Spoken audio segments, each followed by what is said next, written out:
Your health secrets में आपका स्वागत है।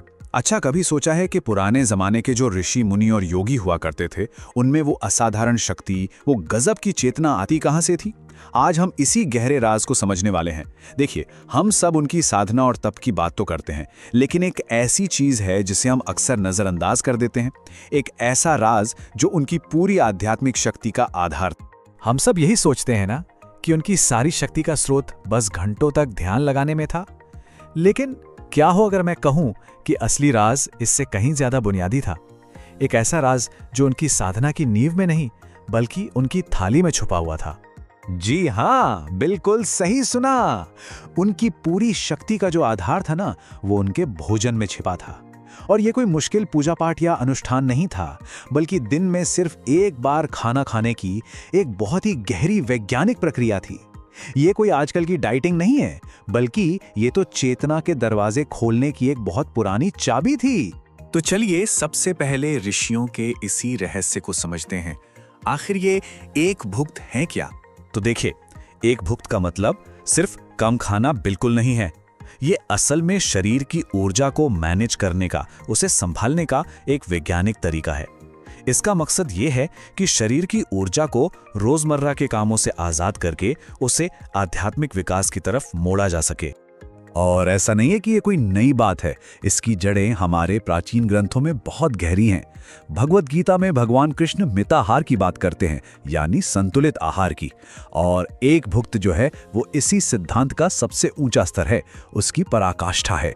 ये शरीर को एक मशीन की तरह देखने का नजरिया है, जिसे बस उतना ही ईंधन चाहिए जितना उसके असली मकसद के लिए जरूरी हो, फालतू नहीं। अब आते हैं इसके पीछे के विज्ञान पर। आखिर एक बार भोजन करने से होता क्या है? चलिए जठराग्नि से ओजस तक के इस सफर को समझते हैं। तो देखिए, आयुर्वेद कहता है कि हमारे पेट में एक जठराग्नि होती है, यानी पाचन की आग। अब सोचिए, अगर आप एक आग पर बार बार थोड़ा थोड़ा पानी डालेंगे तो क्या होगा? वो बुझने लगेगी, है ना? बस बार बार खाना भी यही करता है। ये हमारी जठराग्नि को धीमा कर देता है और फिर खाना ठीक से पचता नहीं और आम यानी जहरीले तत्व बनाने लगता है। लेकिन जब हम दिन में सिर्फ एक बार खाते हैं तो ये जठराग्नि एकदम प्रचंड हो जाती है। ये न सिर्फ खाने को पूरी तरह पचाती है, बल्कि शरीर में जो पहले से जमा गंदगी है उससे भी जलाकर राख कर देती है। और इसी साफ सफाई के बाद बनता है ओजस, वो शुद्ध ऊर्जा जो चेहरे पर चमक और अंदर से ताकत देती है। हमारे पुराने ग्रंथों में ना, खाने की आदत के हिसाब से लोगों को 4 श्रेणियों में बांटा गया है। पहला, योगी, जो दिन में एक बार खाता है। दूसरा, भोगी, जो 2 बार खाता है। तीसरा, रोगी, जो 3 बार खाकर बीमारियों को दावत देता है।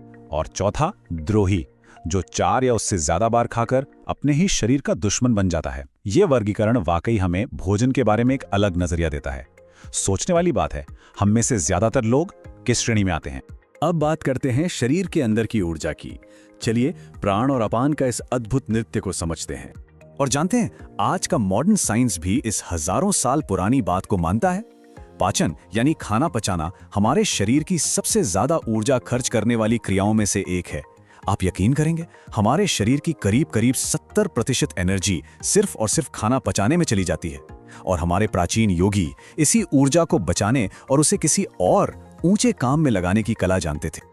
हमारे शरीर के अंदर ना 2 मुख्य ऊर्जाएं काम करती हैं। एक है प्राणवायु, जिसका बहाव ऊपर की तरफ होता है। ये हमारी चेतना, हमारी जागरूकता के लिए जरूरी है। और दूसरी है अपान वायु, जिसका बहाव नीचे की तरफ होता है।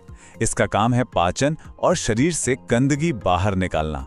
अब साफ है, ये दोनों शक्तियां एक दूसरे के बिल्कुल उलट काम करती हैं।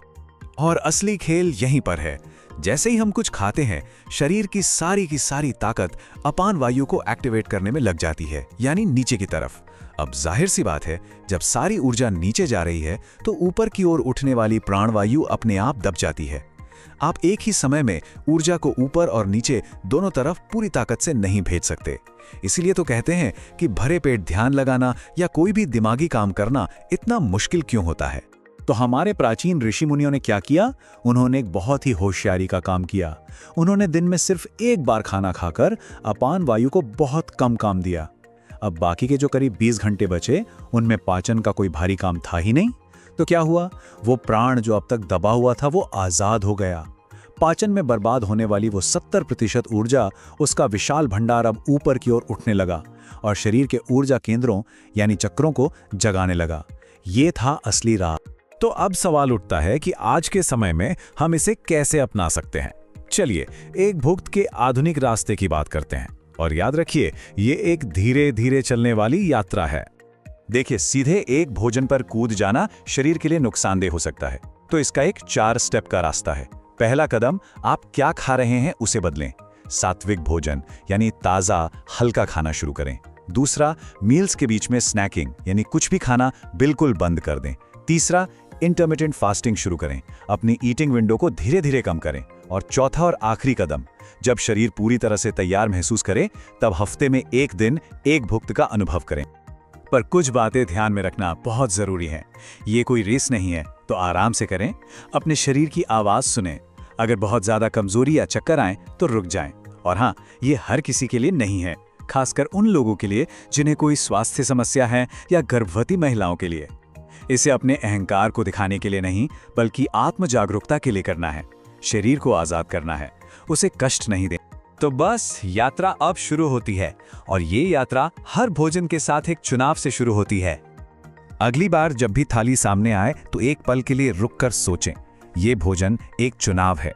भारीपन और आलस चुनना है या हल्कापन और जागरूकता। शरीर को एक बंधन बनाना है या आत्मा को आजादी देनी है। याद रखिए, चुनाव हमेशा हमारा अपना होता है। हम इस बारे में जानना चाहेंगे कि आपकी दिनचर्या कैसी है। नीचे कमेंट्स में जरूर बताइएगा कि आप दिन में कितनी बार भोजन करते हैं। चलिए देखते हैं हमारी कम्युनिटी में योगी ज्यादा हैं या भोगी। अगर आप भी ऐसे ही प्राचीन ज्ञान को समझना चाहते हैं जो हमारे आज के जीवन को बेहतर बना सकता है, तो योर हेल्थ सीक्रेट्स को सब्सक्राइब करना बिल्कुल मत भूलिएगा।